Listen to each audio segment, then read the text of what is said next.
STPL.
Hello guys and welcome to today's STPL. I'm back again. I'm very late as usual because, I mean, who turns up early, right? It's fashionable to be late, also I've heard. But yeah, so this is the STPL playoffs. We're in week 1. This is the second series. The first one ended on Sunday with Valhalla team advancing over Clan Revolution in the ace match. It was a 3-2 victory for them, so a little bit closer than maybe they were expecting, but it should be a lot of fun here, which is good. iRk versus ES should be really good, but where are we? So just in case you've not tuned in to the STPL before, the format is as always best of 5s. Set 1 to set 4, the lineups are selected in advance, and they were all played at the same time. That was on Sunday, and the ace match is set 5, which means any player can play again if they want to, and obviously if they make it to game 5. But basically, we've got 2 really good teams coming up for you today. I mean, all the teams that are playing in the playoffs are good. But if we have a look at our first one, it's going to be Eternal Friends. Now, Eternal Friends, they've got a pretty damn strong roster, so it's going to be interesting to see how they're going to do up against one of the best European teams. This is definitely one of the best South American teams by far. Cruzaga doing really well in the STPL so far. Terra, of course, one of the best Terrans outside of Korea. Gosudark has been killing it in the STPL, by the way. I don't know if you guys noticed that. He's 6 for 1. And Shaylin is also killing it as well. So these are 4 really top tier players. Like, obviously Cruzaga hasn't played as many games, but he is a very strong Protoss player. So I'm going to be interested to see how he's going to do against iRk, because his opponent is going to be Oya. Now, Oya, a very strong Swedish Protoss. Like, in the STPL, he's done incredibly well. His last 4 games are technically wins, but one of them is a walkover. But basically, I mean, iRk, they're the strongest team outside of Korea by far. Them and Net Wars, I would say, are the 2 strongest. I mean, they've got amazing players in their lineup. So yeah, really good. DeWalt, one of the best Protoss players in the world outside of Korea. And then you've got True Touch, who's one of the best Zerg players outside of the world in Korea as well. And then you've got Vodi as well, who he's one of the more old school players in the STPL. I don't know too much about him back in the day, but these days he's doing pretty well for himself. So looking forward to seeing how they're going to do against each other. Thanks for the follow, Devlin. Good to see you here, man. Let's have a look at the lineups we're going to be seeing here. We're going to start off, as always, in the STPL with a PvP. It's going to be Cruzago versus Oya on Fantasy 2. We're going to have Terra versus DeWalt in game number 2, which is a fantastic matchup there on Monty Hall SE. We're going to have a PvZ between Gosudark and True Touch on La Mancha, and then we're going to have a ZBT between Chaylin and Vodi. So once again, we have one of each matchup and a PvP. It's just common now. This is the STPL. This is how we do it. Always got to have one PvP, otherwise, I mean, what are you doing if you're not sending out 4 Protoss players, right? That's how it is. But let's have a look at our first player. I am running a little bit late, so let's go through the stats a little bit quicker so we can catch up. But Cruzago, he's done pretty well for himself so far. Not really too much to say other than the fact he's won both of his PvPs so far. Thank you, Gruglog, for the 8th month resub, man. Means a lot. Thank you so much for the support. Now, Cruzago is pretty damn good, and so his opponent in Oyaji. Oya has been around for a while now in the STPL. He's played a ton of games. He's actually played 16 PvPs so far, where he's got a 56% win rate, which is really, really good. I mean, I'm really looking forward to these two playing PvP, especially on Fantasy 2, because I think this is going to be interesting. If we look at the map, just in case you haven't seen this map before, Fantasy 2 is a mix-up of 4 different maps, all put together. Like in the top right, you have the Nostalgia spawn, bottom right, Ride of the Valkyries. They're the two we're going to see in this matchup. And then in the bottom left, you've got Sin, Gamer Go On, and top left of Legacy of Char. So, really, really fun map. We've had some really fun games on here. And we've actually not had a single ZVZ on this map, which is kind of crazy. But we've had 5 PvPs. There's been a mixed bag in terms of lengths, which puts our average around 14 minutes, which isn't too bad.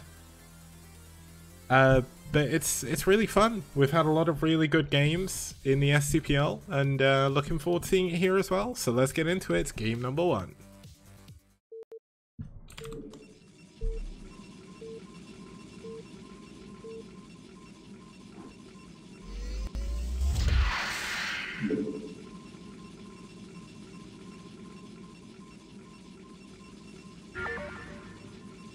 Okay, starting us off here in the top right hand position is going to be the orange Protoss player fighting for EF. It's Cruzago.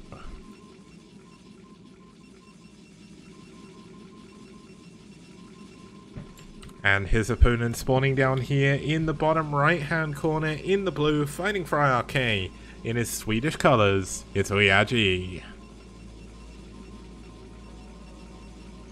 Thank you, Mizi, or Meze, for the nice comment on the graphics. If there's one thing I've tried to do the last 3 years, it's make my graphics better than anyone else. I've done my best. I don't know if I've really achieved it, but then, like, BSL is using, like, a literal graphic designer now for their stuff, so I'm doing my best with what I've got, so it's all good. I hope people like it anyway. I've put a lot of hours into doing it. This map used to be played in Korean Pro Tournaments. It hasn't been played for a while, but it was a Pro League map for a while as well. It's a really fun map, so... And technically, if you take the 4 corners of the maps, which are all separate maps, I would say that this map may have more playtime in tournaments than nearly any other map in the game.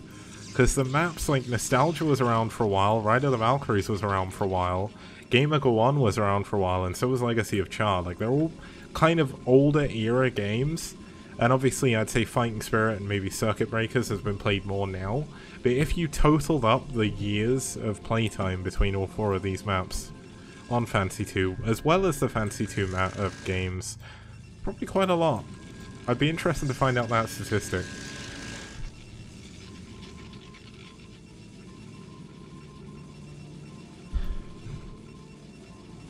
Yeah, as we're getting into this PvP where both players are going for mirror builds in a mirror matchup, I'll just explain my wonderfully horrible day at work.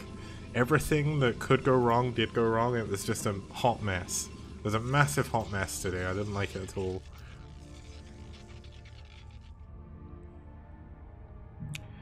The simplest things turned into massively horrible things. I had a ticket to install a printer, and of course the printer just doesn't install and it takes like 25 minutes to do. It's just awful. Awful, awful, awful. But then I went on VR chat after work and now I feel fine. So it's all good.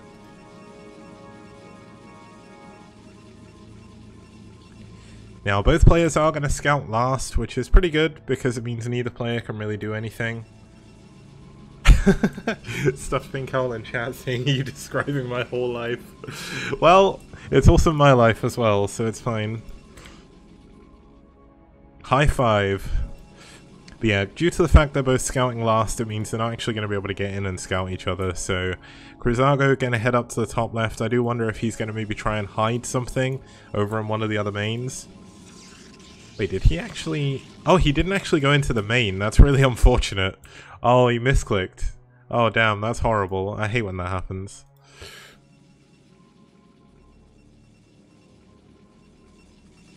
Yeah, thankfully, even though I was really annoyed at my job, I did mention it to someone and they're like, okay, catch up with what you've got rather than picking up anything new for the next, like, hour.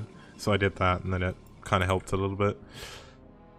And hopefully, given tomorrow's Thursday, it should calm down.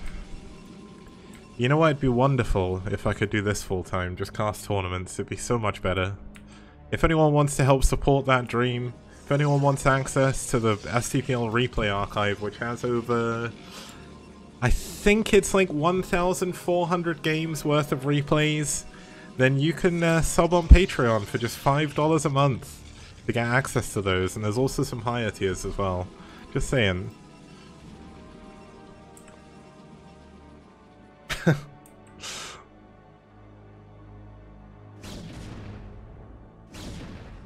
Yeah, please give money. It's all good.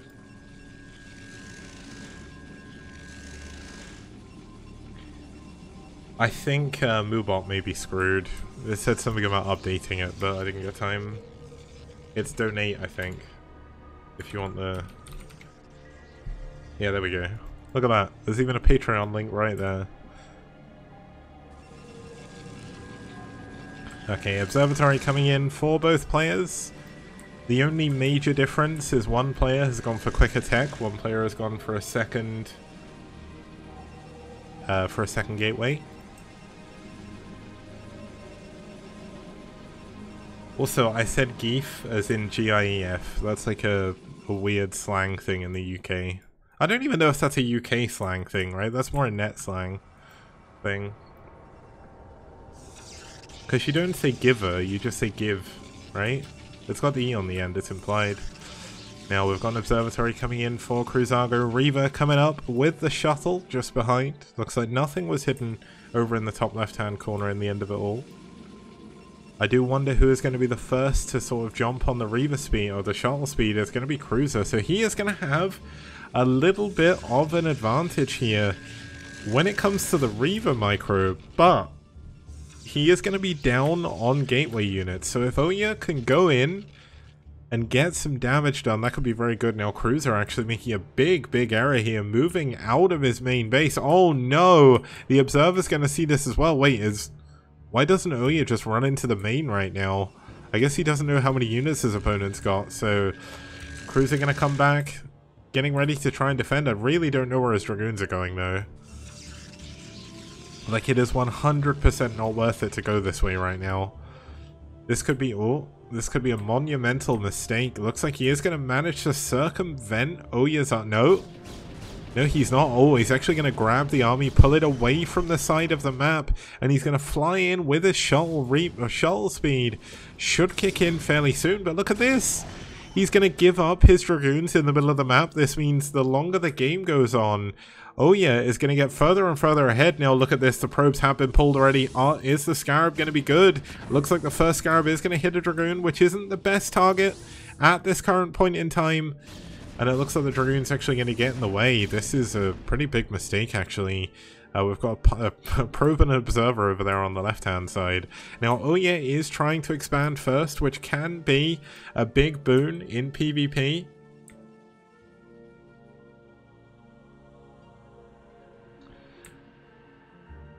But I would definitely give Oya the advantage here. He's got more probes, he's got a Nexus coming in, and he's got more units.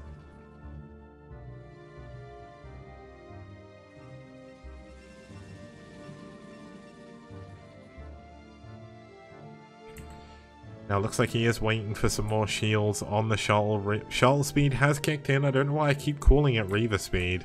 But Reaver speed would be kind of broken.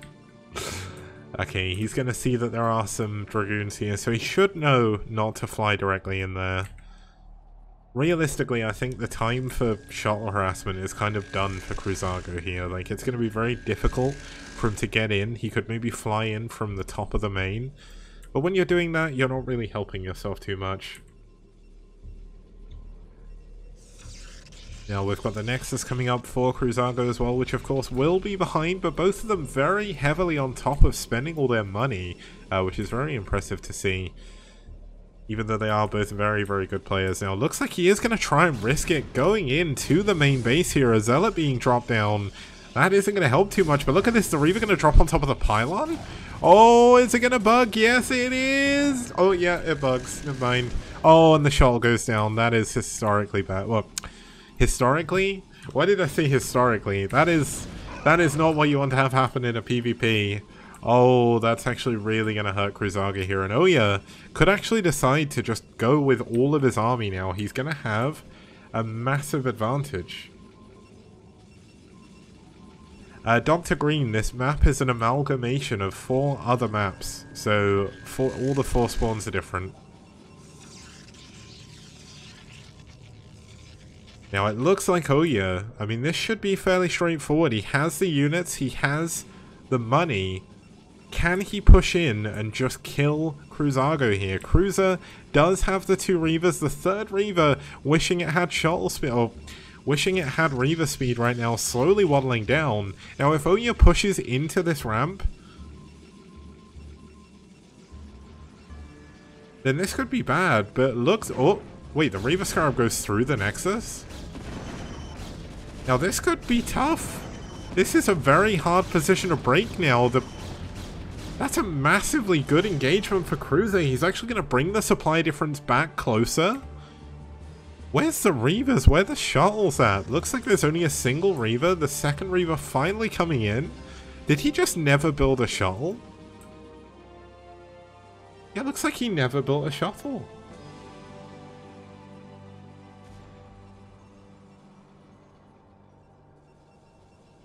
Okay, so Cruiser going to come out with a Dragoon just to scout around a little bit. Maybe try and drag some back into the Reavers. One of the Observers goes down from Oya as well.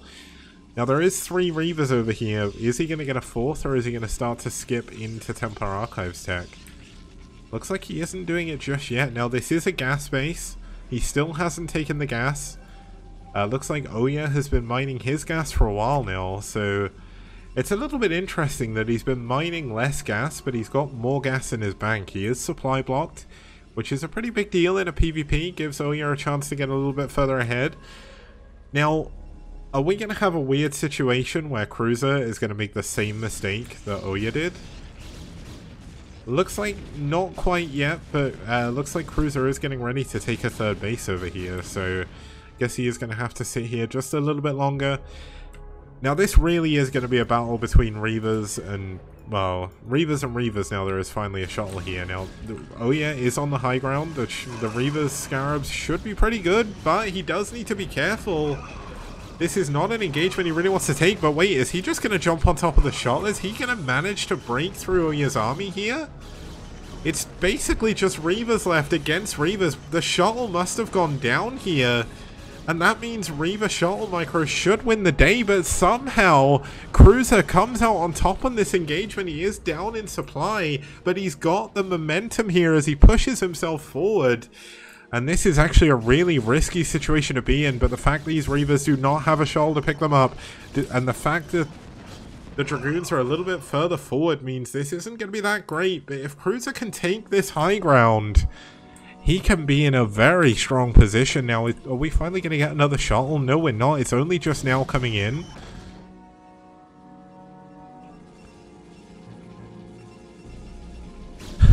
Okay, another Observer is going to go down. Oya just needs to build up his army. He needs to get ready to flank from multiple angles with no shuttle here for these Reavers. They are sitting ducks. And it looks like this could be it. There's not many Dragoons here for Kruzago. His Reavers are going to get targeted down. His Dragoons not in the best of positions here. There is no upgrades for either player, but GG. Cruiser taps out and Oya wins game number 1. Okay, so we're going to go for a quick break, and when we get back, we're going to be heading into game number 2.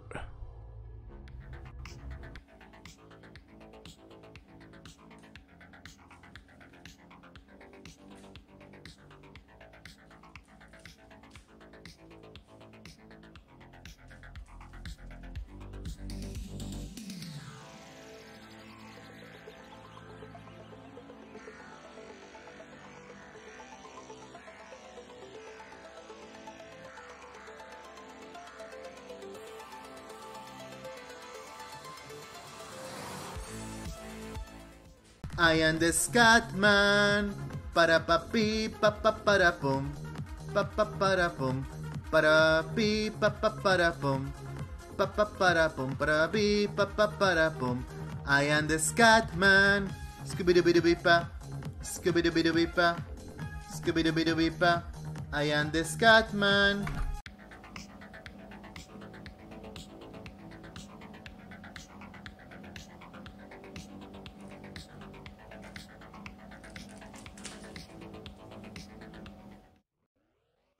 Okay guys, welcome back, and these next two players really do need no introduction. If you followed the foreign Brood War scene at any point over the last like 5 years, you will know very well who these two players are. Starting us off here for EF is going to be one of the best Terran players outside of South Korea. It's Terra. Him and Koga, the Peruvian and Polish powerhouses respectively, both incredibly strong Terrans. Terra not quite making it into the top 10 yet in the STPL rankings, so that could play into it a little bit, although very unlikely given the fact these two have played each other so much. Terra 68% win rate overall, and over 16 games he's got a 68% win rate against Protoss as well. Terra very, very strong, going to be a very, very difficult opponent for our other player here, who is going to be the one, the only. It's the Miracle Toss, rank 4 in the STPL with a 77% win rate overall, and over 22 games, a 72% win rate over Terran, which is absolutely ridiculous. So DeWalt, very, very strong. You can see in his last 10 games he beat Shine as well on the Mantra in a macro game, and just overall, like, DeWalt, he really does deserve the name the Miracle Toss, because he has come out, he has done so well in the STPL's history. He currently sits second in the all-time top streak for Protoss versus Terran. He did lose, unfortunately, which broke that. He's second in the all-time top PvP streak as well with 12-0. And he's actually not somehow... How does... Ah, that's interesting. So, I don't know why that happened that way, but either way, just DeWalt is an incredibly strong player. So is Terra. They're going to be playing on Monty Hall. Let's see. Let's get into it.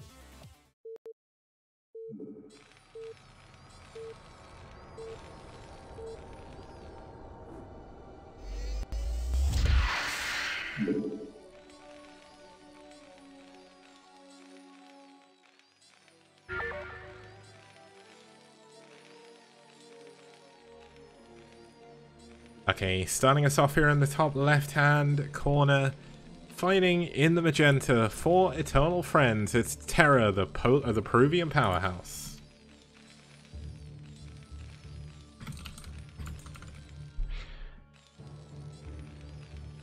And down here in the bottom right, doing something a little bit cheeky here, in the blue, fighting for iRk, it's DeWalt. Okay, so one thing, if you've never seen this map before, there are mineral walls out, well, there's 3 ways out of the main bases. They are all blocked by mineral walls. And it means you can push a worker through incredibly quickly. And you can go for some proxy play, just like DeWalt is right now. Now this can actually backfire if the other player scouts it. Now Terra hasn't built his supply depot far enough forward. So you, okay, so there is a chart, but it's a little bit out of date on Liquipedia. I need to update it. I'll show off the top 10 after this game. Okay, so Terra is not currently scouting to see if something funky is going on, but he is getting ready to defend the middle. His barracks is coming up at normal timing, which is obviously a good sign. DeWalt only going for 1 gateway at the moment, could add a second one if he wants to, but obviously if you add a second gateway in the middle of the map, you're kind of saying, okay, I'm going all in. And you can also push units through, as Lucky Noob says as well. Now, it's just a little bit unfortunate that he hasn't got vision properly over these minerals, because he's not going to know until it's too late that units are going to be coming towards him. Now, there's going to be no anti-zealot anti-zealot all-ins or anything being made in this game, because why would you need to? Who is going to proxy you? The Miracle Toss, he is a man who is very, very straight up, plays very standard, does go aggressive sometimes, but very, very rarely. Now let's see if DeWalt can do this fast. It's very difficult to push units through, but if he does, I mean, look at this. Oh no, Terra's only got one Marine. Oh my goodness, this could be one of the quickest games. Oh, he doesn't get it first time. Can he get it the second time?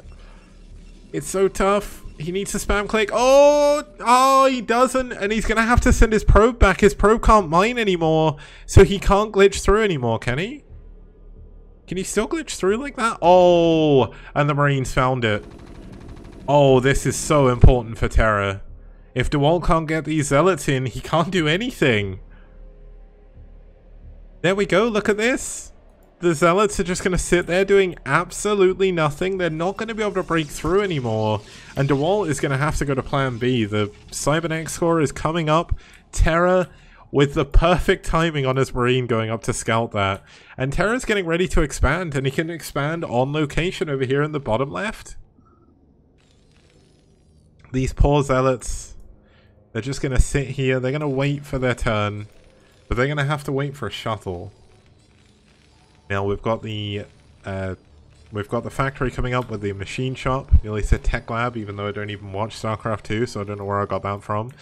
The machine shop's going to give him the option of going for either tanks or vultures. Going for vultures here would actually not be a bad idea, but to be honest, maybe going straight into siege would be a little bit safer. It allows you to make sure that you've got proper defense against a lot of things. Now, is DeWalt going to try and expand from here, or is he just going to try and go further all in? That is the question that we have to ask ourselves. Terra going to see the extra probe coming out. Wouldn't surprise me to see Terra move his Marine over here just to make sure that doesn't get into his base. But he has to be careful. There is still the opportunity for the zealots to be glitched through, so...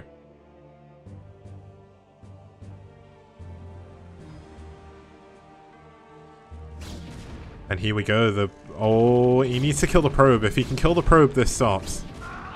Oh, here we go. Okay, the tank should be the end of this.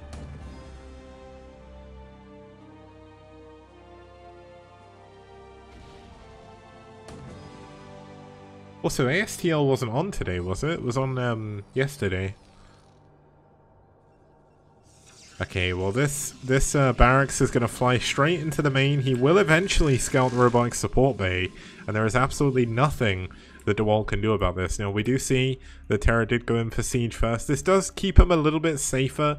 It's always better to be safe than sorry when you know you're against some kind of aggression, because you never know when things could go worse. It's one of those horrific things in TVP where you can be sat there and you think, I'm doing really well, and then all of a sudden something completely unexpected kills you. That doesn't really happen to Terra as much because he is a lot better. But we can see the robotic support bay on Terra's screen right now, so he knows exactly what he needs to prepare against. Is he going to go for a shuttle? No, he is going to go for an armory. Wait.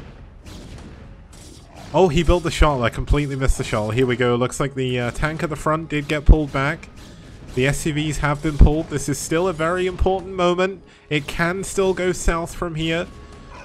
The SCV is going to be very, very important in trying to help defend against this, because if his tanks go down, this could go from bad to worse, and the target firing by DeWalt has been incredibly strong here. There's only a single tank left to defend. Is Terra going to fall here to 5 units in his main base? Nope, 3 units have gone down now. There is another tank. There is more units, though, about to be shuttled in. And there's a Reaver here now. And when you have a Reaver, that means this gets from bad to worse, because Terra does not have anything to deal with the shuttle. He's going to have to rely entirely on micro here, and it's so hard to make this micro work. He's trying to defend, but the Reaver has been sent on the SCVs. A ton of SCVs are going down. He's actually sieging up a tank here, which is very risky against Reavers, but it looks like he is going to pick up the Reaver. It does take a little bit of damage, but the important thing to remember is Terra has a second base and DeWalt does not. Now, it looks like DeWalt is getting ready to try and expand up here, but Terra can actually block this if he wanted to. Now, there's more units being ferried into the main. Double Reaver in the shuttle now. There's a couple of Goliaths coming in. And could this be the big equalizer here? The Dragoon running in to eat some of the shots up. The SCVs have been pulled away. The Goliath in a position to intercept the shuttle, but the shuttle is going to land over the top of the... Oh, he target fired the wrong Reaver there, unfortunately. Oh my god, all the units are going down from Terror. Is DeWalt going to win this with just 2 Reavers? They're still even on workers though. This Goliath is going to go down. There's no more units. Oh my goodness, these 2 Reavers are just going to kill everything that spawns. I think it's checkmate. There we go, GG. DeWalt takes it. Terror loses to DeWalt in 7 minutes 58. Very, very unfortunate, but that was an incredibly well played game by DeWalt. As I mentioned, in the middle of the game, you end up in TVP where you think, well, I've defended the cheese, and then you scout what they're doing next, and it still works. Oh my god, the life of a Terran player is rough, but it's not too bad. DeWalt definitely played him very, very well there. Trouble is, I think Terra maybe focus fired a couple of times there, and it hurt in the long term, so there we go. We'll be back in just a couple of minutes with game number 3.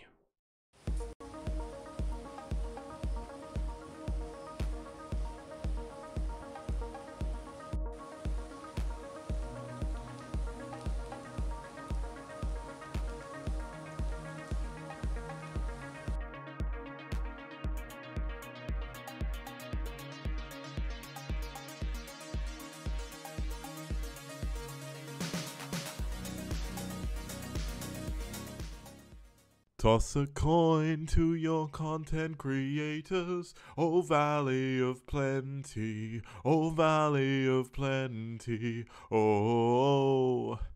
Toss a coin to your content creators, a friend of humanity.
Okay guys, welcome back to the STPL Season 3 playoffs. We're going to be going into game number 3 of iRk versus EF. And up here, trying to keep the series alive for Eternal Friends is going to be Dark. Statistics-wise, he is one of their strongest players. He has done incredibly well throughout everything. 6-1 with his only loss being to Scan is very, very impressive. Thank you, Lemonheads, for the 3 months at Tier 1 man, means a lot. But Dark, a very, very strong Protoss player for Eternal Friends. His opponent, one of the best foreign Zerg players, True Touch, one of the true trio of Polish powerhouses. I keep saying Polish powerhouses because it feels so nice. But he really is a really, really good Zerg. Now, he struggled a little bit recently in PvZ, in ZVP, sorry. Oh my goodness, why do I keep saying Protoss? In ZVT, but his ZVP is crazy good. He's got an 87% win rate over 8 games. That is so, so good. Now, his stats, at least his ELO, I wouldn't say is very respective of how good his actual skill is. I think if there's someone who deserves to be closer to the top 10, it's probably True Touch, but he had a rough start in the STPL. Like in Season 1 and Season 2, he didn't do that well. Like, it reminds me a lot of how Bonneth was doing, and then Bonneth kind of went on like a 15-game win streak or something. Like, I feel like we're in a position where that's what True Touch is heading towards. Like, he lost his last 2 games, of course, and the game he lost before that was to Soma, so he just seems to get really, really unlucky and gets a lot of ZVZ and ZVT, which really seems to affect his ELO. But we're going to be heading into La Mancha, which is one of the more standard maps in the map pool. Really, really good map. I love this map. I love watching it. I loved watching it back in the day when it was around in 2011. And I love watching it now. So let's get into game number 3. Yeah, it's game number 3. It's match point for iRk. Can True Touch clench the victory, or is Gosudark going to keep the dream alive for AF? Let's find out.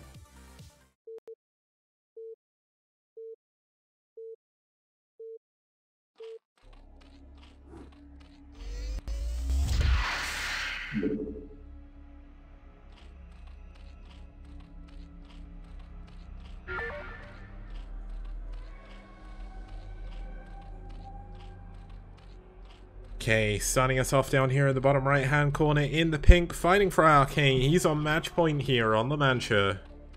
It's True Touch.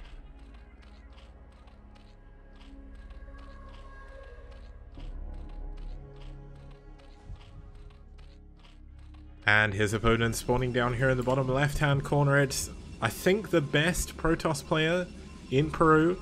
It's Gosudark, fighting for EF. Now, just a reminder, if you don't know how far we are in STPL Season 3, this is the playoffs. If Gosudark cannot win this game, it means EF will be knocked out of the playoffs 3-0, although we will still see Game 4. And that's rough. EF have done very well to get into the playoffs this season. Their roster has got so much better. They've got to the playoffs in spite of a crazy bit of drama that happened during the middle of the season where they underwent new management entirely because of something that happened, which really ended up with Ozina and Mafias getting completely banned from any esport fund events, as well as STPL. I would have banned them anyway, but True Touch, if he can win it here, he is going to take iRk to the quarterfinals. If you're not sure how the bracket stage actually works, here is a good image that shows you. Waiting in the semi-finals is going to be Net Wars. Waiting in the finals is Soul Gaming. So 2 very strong opponents waiting for whoever wins the quarterfinals. But before a winner can be decided in the quarterfinals, either iRk or EF are going to be facing off against Valhalla team to try and make it to those semis. So regardless of who wins here today, there is going to be a very good matchup on Sunday. And then after that, Net Wars and I think Soul are going to have their work cut out for them. Soul definitely 2-time champions, coming close to losing the grand finals both times, only winning in game number 7. Can they do it again, or are they going to win a little bit stronger this time? That's going to be the question we'll have to find out as we get further into the playoff bracket, which shouldn't be too long now. Quarterfinals will be this Sunday. The Sunday after will be the semi-finals, and then we'll be concluding with the grand finals the week after. So just 3 weeks left of STPL Season 3. Okay, so we've got a 3-hatch here coming in from True Touch. I don't think he's going to go for 3-hatch Hydra. Not really his style, I would say. I don't really see him do it too much in PvZ or in ZVP. We've got Gosudark going for a Forge Fast expand, actually going into a cannon very early on just to be safe. Not going for 2 cannons or anything like that. But Gosudark is going to scout the 3rd base, which is an important scout. He's going to get his probe away from the Ling as well. He's just going to try and keep his scouts alive, I think. Yeah, he's actually going to send a 2nd scout here, because he just wants to ensure that he gets as much information as possible. Now, if you can scout the fact Hilaire is coming in, that is going to be a great feeling for Gosudark, because he knows that he's not going to get 3 Hatch Hydra all in, which is probably the best feeling in the world for a Protoss player, I would say, in PvZ. You don't have to worry about building a ton of cannons, you just need to worry about teching up and doing your thing. And that's something that Gosudark does pretty well.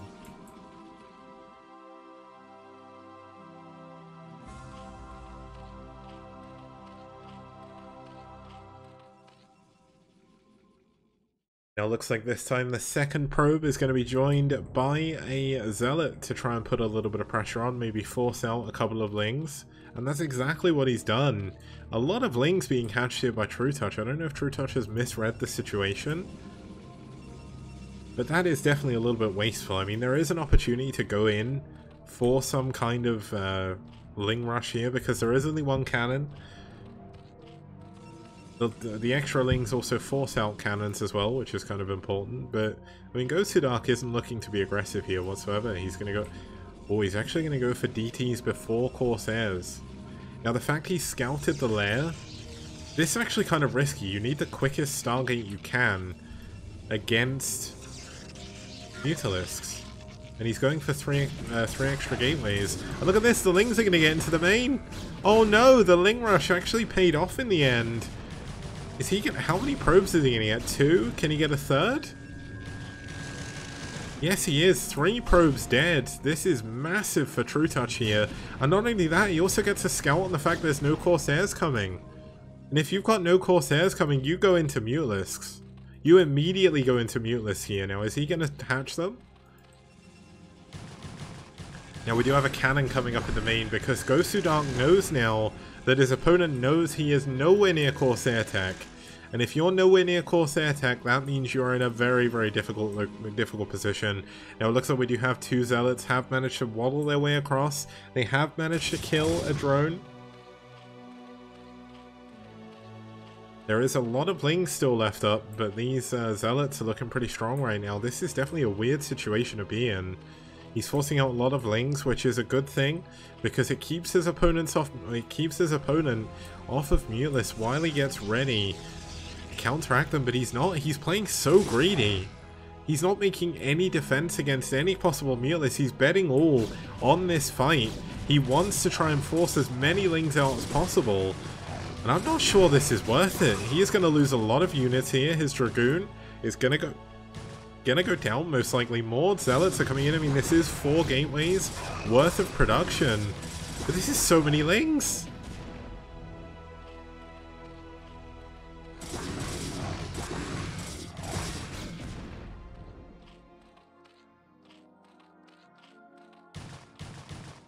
Now it looks like this Hero Dragoon is so close to dying, but not quite. We don't have a single... Okay, True Touch has played this very greedy. I thought Gosudark was playing greedy, but True Touch has no stack defense whatsoever. This 3rd base is in contention here. There's a lot of Zealots. If they can get in a good position, they are going to trade very, very nicely with these Lings. He's already killed 3 drones. Okay, that went a little bit better for True Touch than I thought it would do.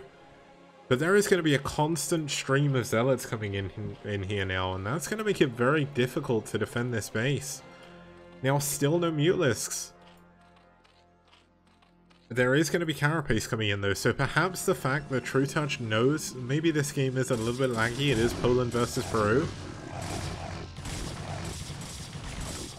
But maybe he just doesn't feel he can micro-Mutalist in this turn rate. I guess they're playing on turn rate 14. But it looks like once again, True Touch holds on. The Zealots unable to break through. They spend a lot of time attacking the creep colony, but that doesn't really help too much overall. He's just going to rebuild another one. That is 1 lost drone though. I guess that does work out. Oh, this is quite clever. He pulls his Zealot up, and now he's coming in from the other angle. This is very, very nice. But once again, he's going for the creep colony. I don't think this is worth it. Oh, he nearly kills it. That is definitely worth it, actually. Now here come the Muteless finally coming in. Is Zealot going to get into the main? He scouts the Muteless coming. He sees the eggs starting to morph. And he is in still a very, very good position. But Gosudark is essentially rallying units across the map right now. Or he's actually forced to build 2 Archons. I think he would have preferred to wait for Storm. But he can't. He doesn't have much defense at all against the Muteless. Just a couple of cannons at the natural. A couple of cannons in the main. I mean, that should be more than enough for the time being. And True Touch has built Scourge, but there's no Stargate. Why did he build Scourge? He's expecting his opponent to have gone into Corsairs by now, and he just hasn't. Now, the Scourge can technically... I mean, they don't do a very good job of it, but they can technically tank the cannon shots, but I don't think we're going to see that for now. Oh my goodness, those Archon shots were massive. Look at the health! That was the worst possible move! And here we go, the Archon's going to come out here. Archons are actually going to help his cause here. There's very little static defense. It's mostly Sunkens, there's barely any Hydralisks. He could actually hit a big timing. The Muteless are out of commission, essentially, for this fight. They cannot engage with these Archons. The Zealot's going to try and get in position to take out the Sunken. The Archon's unable to help out. They do. They get the hit. The Muteless getting targeted. The Hydra's coming out, doing a lot of damage, which is actually going to mean this is going to be held. I mean, that block is really, really good by True Touch to be able to keep those Zealots away from the Sunken. It did so much damage. I think it actually took down one of the Archons before it died. Now another Archon getting caught out here in the middle of the map. Gosudark doesn't want to lose these. These are very gas intensive to build these units. But we've got 2 more Archons coming up behind. There's still no Storm energy though. He's just skipping Storm. He's going straight for Archons. And against a mass Hydra army, you need Splash. And not Archons. Archons do good Splash against Lings, against Mutas, against drones. They do not do good Splash against Hydras. They get kited for days, if we're talking like that. But here we go, looks like the Archon's going to try and engage the Zealots, actually eating a lot of the damage. The Muteless at the back. Oh my god, wow, that engagement went way better for Gosudark than I thought it would do. There is another Archon here, it's got 11 kills. And that's going to force the Muteless away again. That is so funny.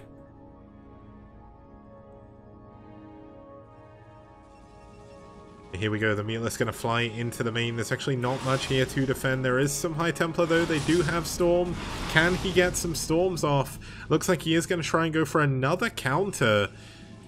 Okay, he needs the Storm. Can he get the Storm here? The Storm is going to be so unbelievably important. Looks like he does only have 1 High Templar though, which is... Oh! Storm? Storm? Storm? I guess not.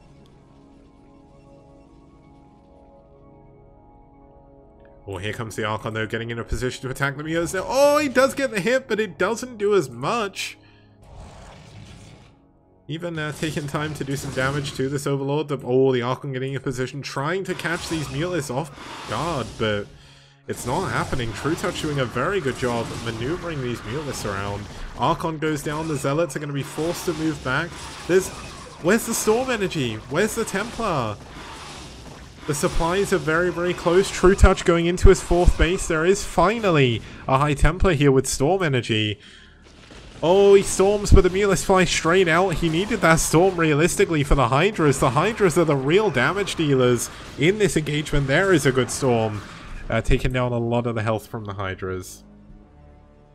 Now, do we have a Queen's Nest coming in yet? We have another hatchery. That's going to put him up to 7, I believe that is. Yep, 7 hatcheries. 4th base is done. Mining hasn't started properly up there yet, and there's still no hive on the way. But this is going to be a hatchery. Wow, he's actually just going to go mass layer units.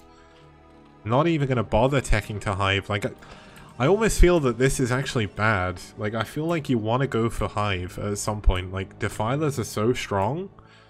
Eventually, Protoss, if they can get a 3rd base, which... I mean, Gosudark has the army to do that now. You need Defilers.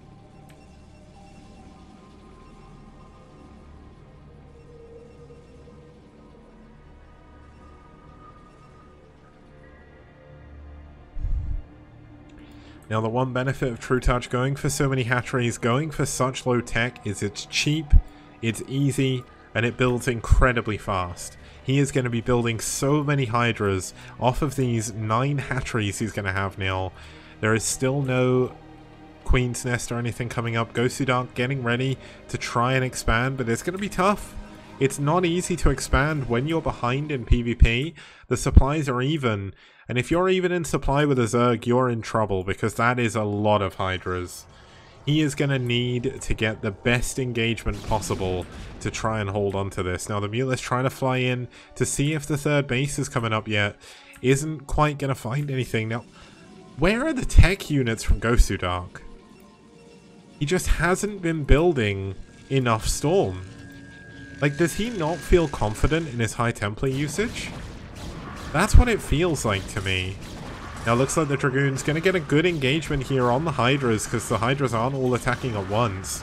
The Zealot's going to try and come in behind. He does need to save these Dragoons though. But looks like he's a little bit busy. He missed a Storm. Oh my god, he was 1 energy away. No! The High Templar going down again. He needs these Storms. He needs to deal with this. Now that is a good Storm. Getting a little bit of damage off on the Mutalist as well. But look at this, the Hydras, they killed all of the Dragoons. They're going to head into where this third base would be coming up. And he's going to take it down.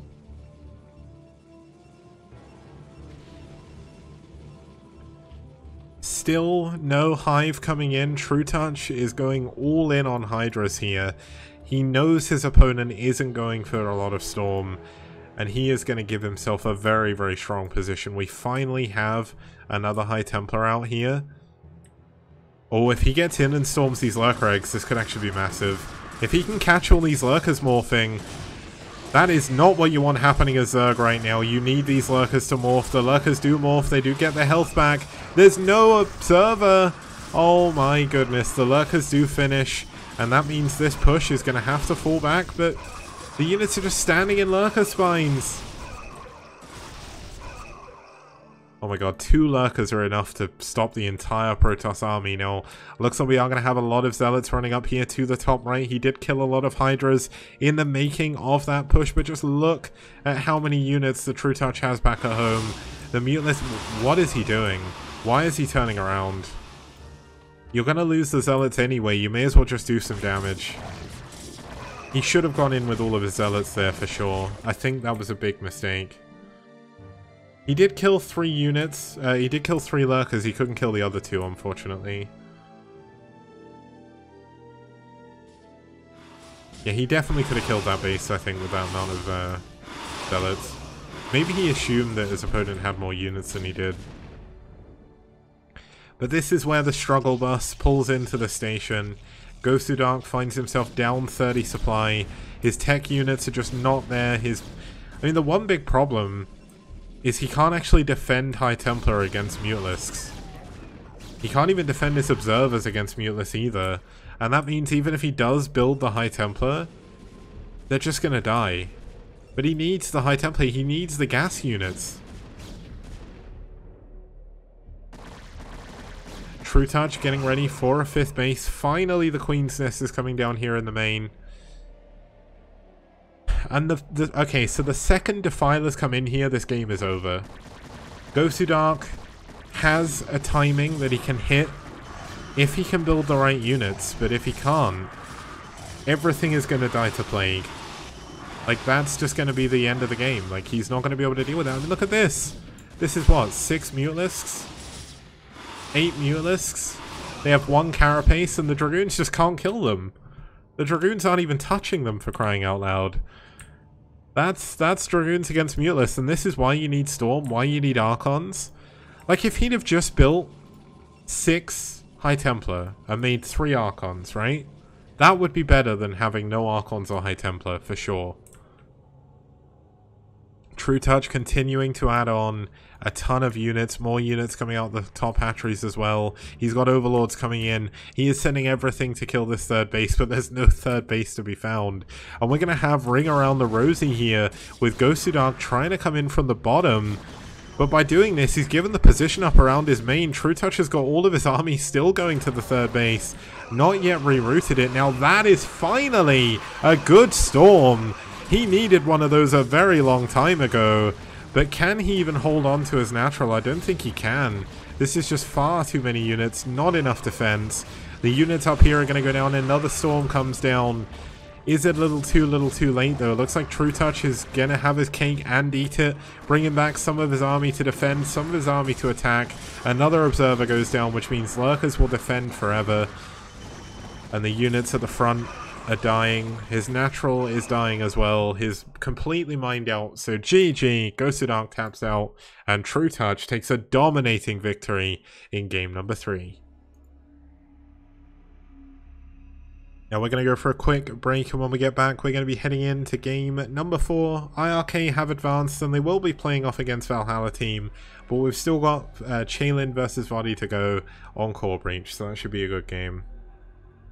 STPL Season 3. Yeah. STPL DAS. Bio TVP. Wow! No problem. We got dragons to defend. Yeah. STPL DAS. STPL DAS. Mass Scout? Oh, I'm so afraid. We got Hydralists to defend. Yes. STPL. STPL. Fantastic production. Fantastic casters. Fantastic prize pool. Only in STPL.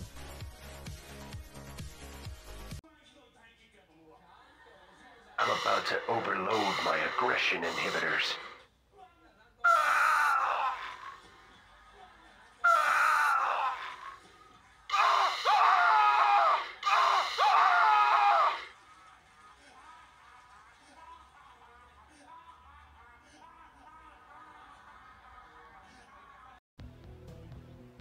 Outstanding. Rock and roll.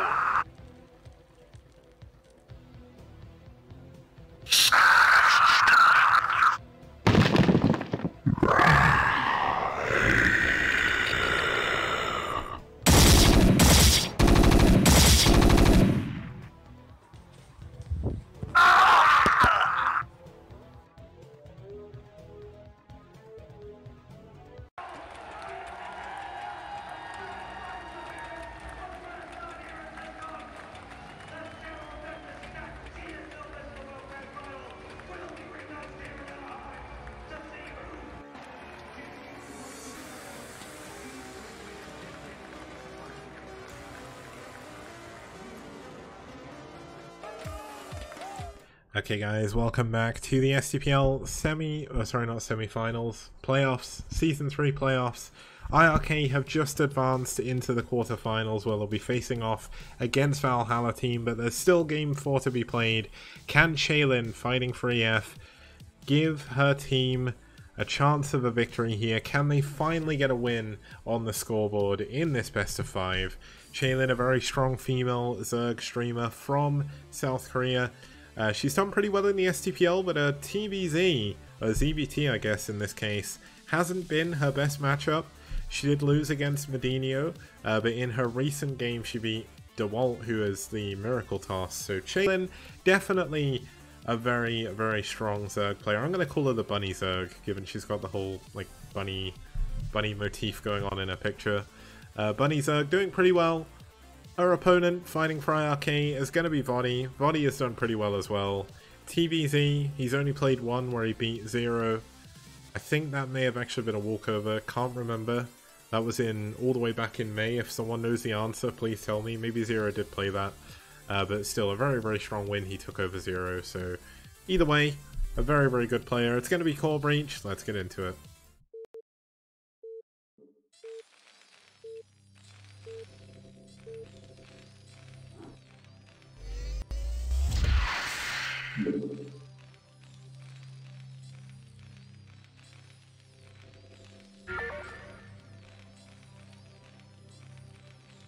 Okay, starting us off here in the bottom right hand corner in the blue, fighting for iRk is going to be Vodi, fighting from Sweden. Sweden. I can't speak Swedish. I don't know if that's right at all. But starting us off in the top right hand corner in the red, it's Bunny Zerg, it's Chaylin fighting for EF.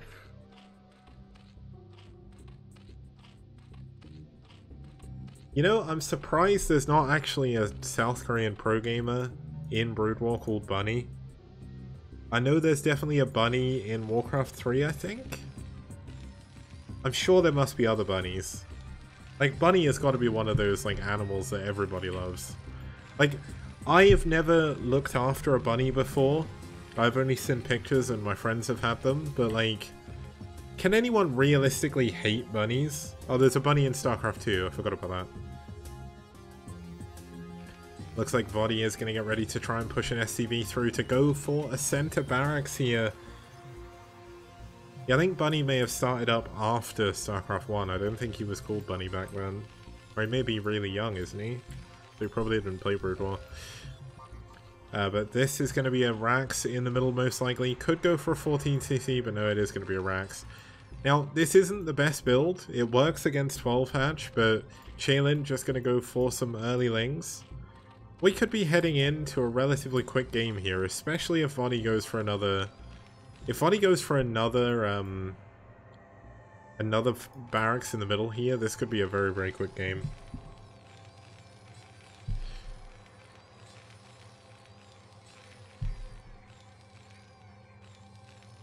Vodi wants to get himself in the highlight Vodi by going for a 2 racks in the middle of the map.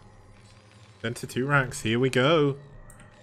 Now this can break through the... here we go, here's the floor gun trap if you've never seen it, guys. It is invisible unless you have detection, which this Overlord does provide.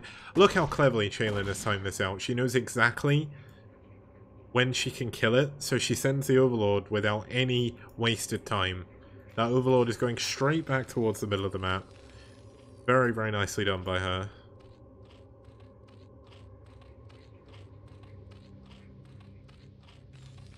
Now the one problem that Vodi is going to have is how does he break through these stasis cells? The Overlord from Shaylin is going to see this coming. And unfortunately for Vodi, I don't think this is going to work. Like, look at this. Shaylin is going to fly over. He's going to see this being shot at by a Marine. And she's most likely just going to build a ton of Lings and a couple of Sunkens.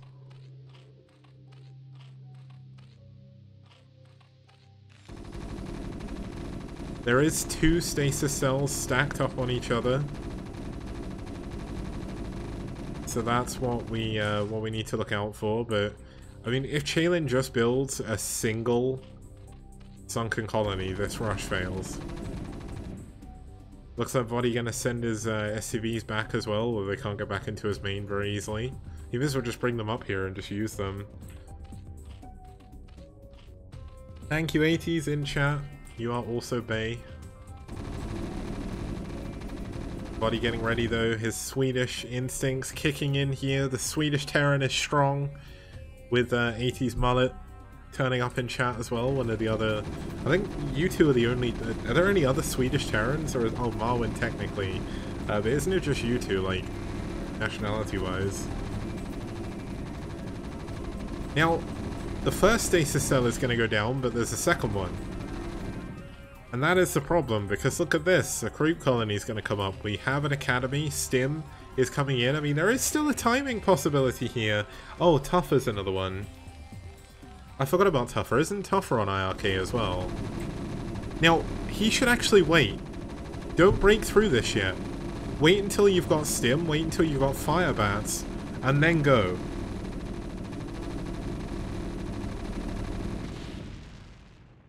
This could be a very mistimed push. Very nice control though. Putting the medics in the front, you need to buffer as much damage. Vodi, just send these SCVs with you. They're not going back home.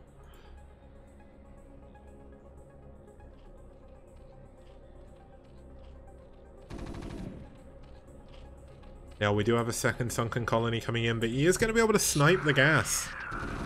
Oh, and Overlord's going to go down as well. This isn't going to supply block Shaylin, but this is definitely not a place you want to be in. Oh no, he's going to get behind the minerals. He could get the the spawning pool and the spire.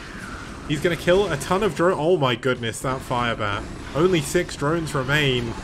Has Vodi done it? Has he found the weak spot in this defense? The spire's going to go down, meaning no more Mutalisks. And he's going to be able to get the spawning pool as well. This is a dead base. And all he needs to do is walk over to this base and win the game, because there is absolutely no way that Shaylin can defend it. There's going to be no sunken colonies. There's going to be no units to defend at all. Only these lings, and those lings are going for a counter. But guess what? The buildings can lift. Buddy, just go and kill Shaylin. You don't have to defend. There we go. He's going back. He knows that his barracks are eventually going to be able to clean this up. Just go to the natural.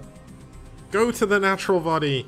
But if Shaylin just blocks this with like 3 drones, she can save this base.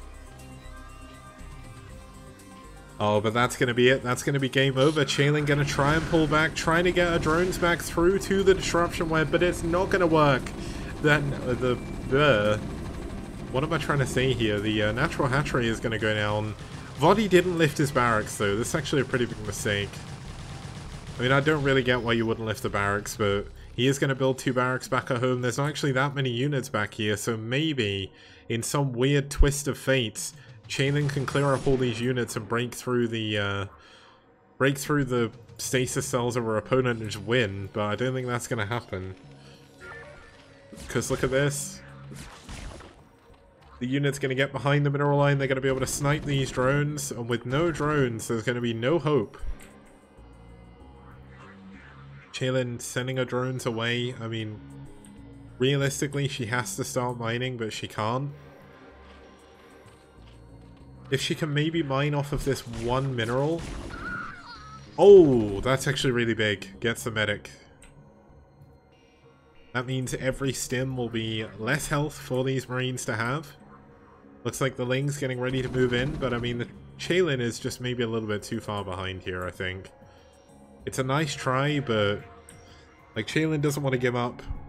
This like they were playing this at the same time, so don't forget this was a very important game. If she couldn't win, like if she could win this, she may have taken them to an ace match in her mind. So that's why you play out till the very end in a best of 5. Looks like the Ling is going to come in, but Stim Marine's going to be very, very powerful. The drones are not going to be able to clean this up. The drones are going to go down. Or maybe they're not. Some of the drones going to survive for the time being, trying to bait Vodi into the Sunkens, but the Sunken positioning just a little bit off.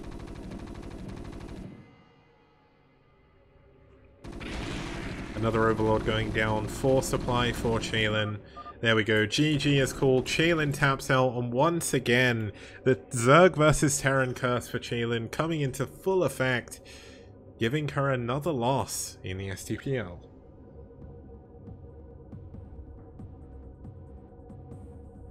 So that was definitely a position for Shaylin to lose. Shaylin saw what was coming. She had every possibility to defend it, but unfortunately, due to the openness of the base, due to the location of the Sunkens, Vodi saw blood and he went for it. He went behind the minerals, he cleaned everything up, and he led us to a 4-0 victory over Eternal Friends. Very, very strong play here by Vodi for sure. Let's have a look at the results, and then we can clear up the series, and then obviously we'll have a look at who's going to be playing in Valhalla team versus iRk. So if we have a look here, iRk continue their domination, getting a 4-0 victory over their opponents. Oya winning game 1, DeWalt smashing Terror in game 2, Miracle full effect, True Touch smashing his way through Ghost Who Dark, and Vodi getting a very technical win over Shaylin on Core Breach to give us another 4-0 in the playoffs. So that means we are going to be heading into our series on Sunday. I'm going to cast it on Sunday most likely as well. But yeah, iRk are very strong. Them SMB. Zermsb, maybe. I don't know. But just to announce who the preliminary lineups are, I don't know if there's going to be any substitutions. Game 1, True Touch versus Yangachi's EVP on Andromeda. Game 2, DeWalt versus Bishop, PvT on Hitchhiker. Game 3, Oyachi versus Pitbull, PvZ on Fancy 2. And TVZ with Vodi and Dane on Tripod. So not a single mirror matchup. As long as there is no substitutions, that should be a very, very good series. That'll be coming on Sunday, 2100 CEST. I'll see you guys there. I'll see you guys there. Do go somewhere for now. Finish your week normally, and I'll see you guys at the weekend. Have a very good rest of your week. See you then. Oh, just quickly, a massive shout out as well to our sponsors, Liquipedia, Esport Fund, and Maturino for being so damn fantastic. Great resources. My hair does not look slick 80s. Oh my god, my hair is a complete mess. But either way, see you guys next time.